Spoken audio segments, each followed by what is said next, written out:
ka-social! Ngayon naman po ay share ko po sa inyo kung paano gumawa ng masarap at creamy kakanin ang tibok-tibok. Ito na po ang ating mga sangkap na gagamitin.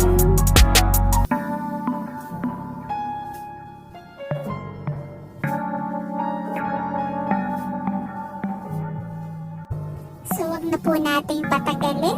Start na po tayo. So ang una po natin gagawin ay gagawa muna po tayo ng latik. So sa isang kawali, maglalagay po tayo ng 1 cup ng gata. Ito po yung unang piga. Ito po yung coconut cream. So halu-haluin lang po natin ito hanggang sa siya po ay unti-unting mabuo at maging latik po siya. So, continuous lang po yung paghalo.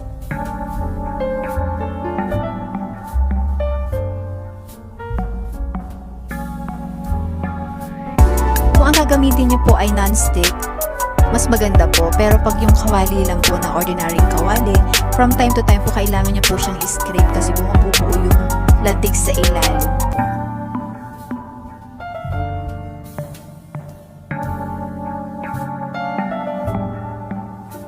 So, continuous lang po ang paghahalo natin. Anyways po, pag ganito po kakonti ang ating gata ay mabilis lang naman po ito. Ginawa ko po ito mga 15 minutes lang po.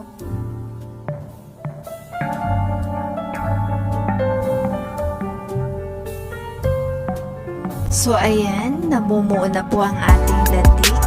Pag ganito pong namumuo na siya, hinaan na po natin ang apoy. So, mas gusto ko po na ganito medyo dark yung latik natin. Pero, kung gusto nyo po na medyo hindi ganito ka-dark, hanguin nyo po kaagad.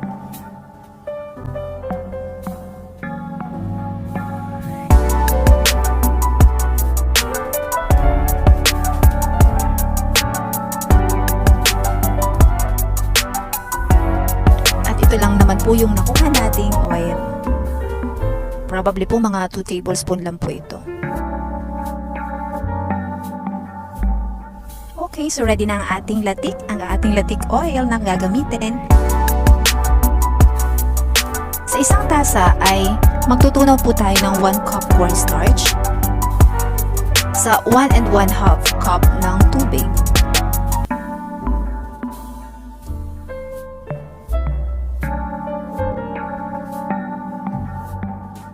Haluin lang po natin ito hanggang wala ng buong cornstarch sa ilalim.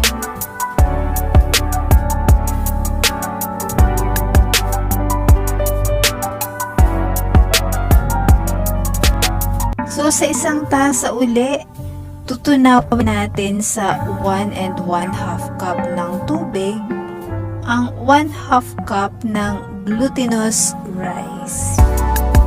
Glutinous rice flour.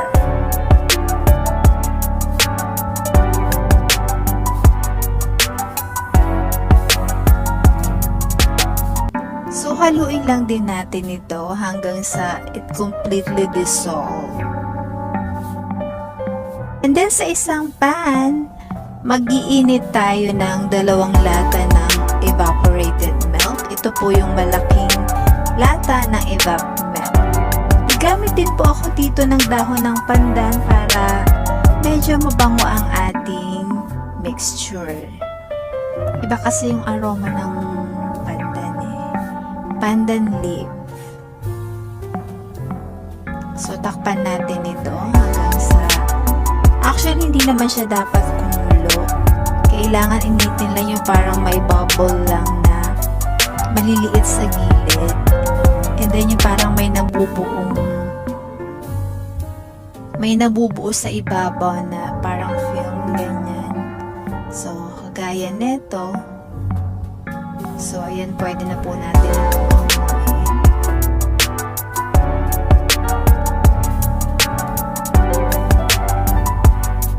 And then, ito gagawa na tayo ng tibok-tibok. So sa isang pan, ilagay na natin yung ating tinunaw na glutinous rice flour. So haluin lang po natin ito. Actually, maiksing ano lang to. Continuous lang po yung paghalo. Pero saglit lang po ito. May mamumuo na kaagad sa ilalim.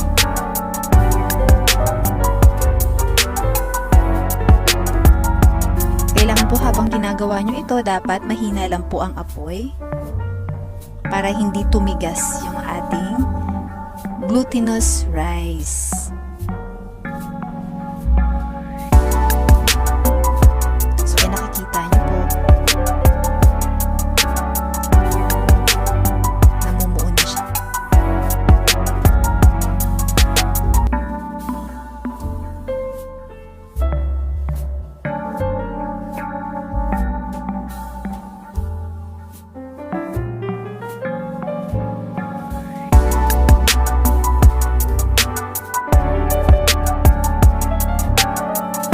So at this time, ilalagay naman po natin yung ating tinunaw na cornstarch kanina.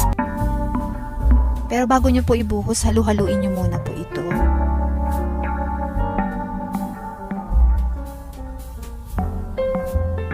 Then maglalagay tayo ng 1/2 cup ng white sugar at magdadagdag pa tayo ng another 2 tablespoon. So ito, tamang-tama lang po yung tamis nito, hindi po siya matamis, hindi naman po siya matabang, tamang-tama lang po siya para hindi siya nakakaumay. So haluin lang po natin ito hanggang mag-smoothen siya.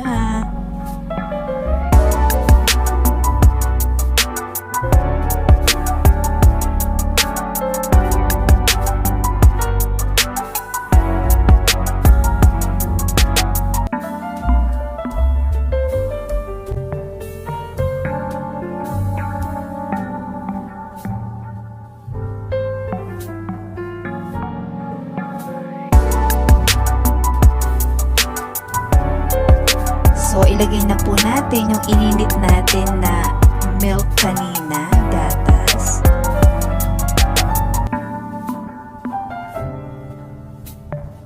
Pwede po kayong gumamit kung walang evap milk. Pwede po kayong gumamit ng fresh milk.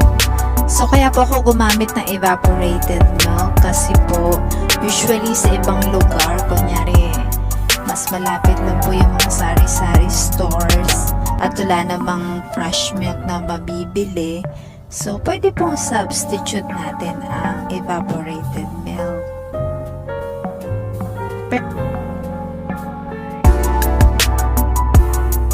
Mas-strip nyo po ang fresh milk. Go, go, go!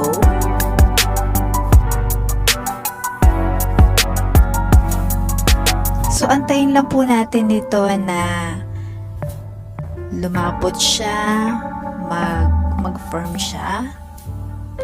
And then, lagay na po natin ang 1 tablespoon ng latik oil. Ito yung oil na ginawa natin kanina. Sa gata, latik.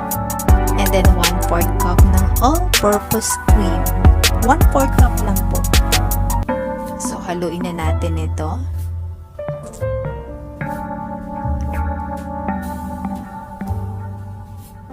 So, antayin lang po natin ito na maging firm siya. Buo po siya. Pero hindi po ito matigas. Creamy lang po talaga ito. Kung gusto nyo po na medyo tumigas siya, ilagay nyo po siya sa freezer ng mga siguro 2 hours. Medyo, ano po yan, matigas na po siya ng konti. Pero ito naman po kasing tibok-tibok ay hindi po siya ganon, hindi siya po kagaya ng mahablangka. So, ganito lang po talaga yung ano niya, itsura niya. Creamy siya na parang umuuga-uga siya. Ayan. Okay na siya, tumitibok-tibok na siya. Kita niyo po yan, tumitibok na siya. So, okay na po ito.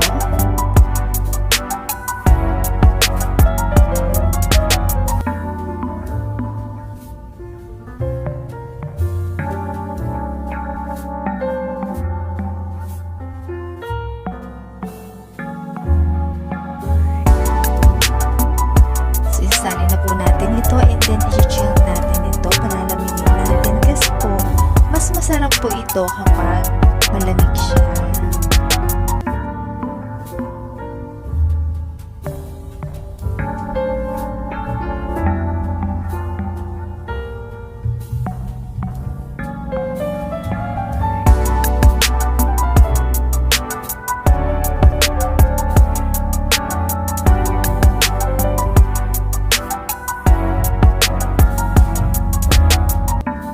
And then, pudburan na po natin ito ng latik sa ibabaw.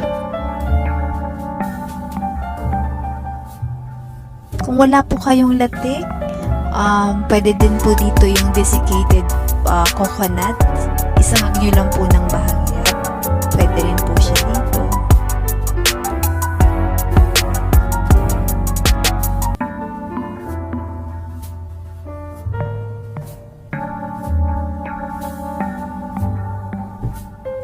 So, ayan. So, pangalawang lalagyan natin. So, pinapakita ko lang po dito na sa ganong recipe, ganito po kadami yung magagawa niya. So, makagawa tayo ng 2 serve na ganito kadami. So, talagang sulit naman po siya. Sobrang sarap po nito. Try nyo po mga kasosyo. Pwede nyo po itong gawing pang business.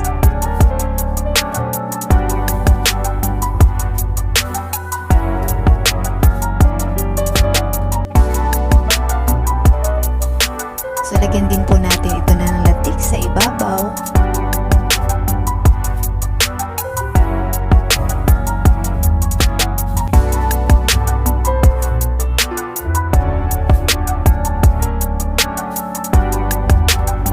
Yan, palamigin muna po natin bago natin kainin or i-serve.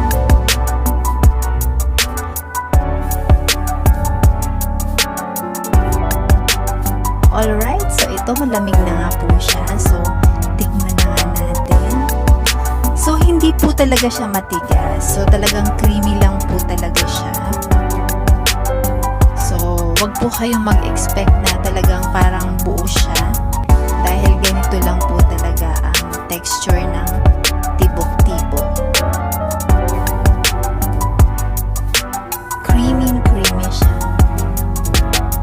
So, ayan. Sobrang sarap niya po, promise.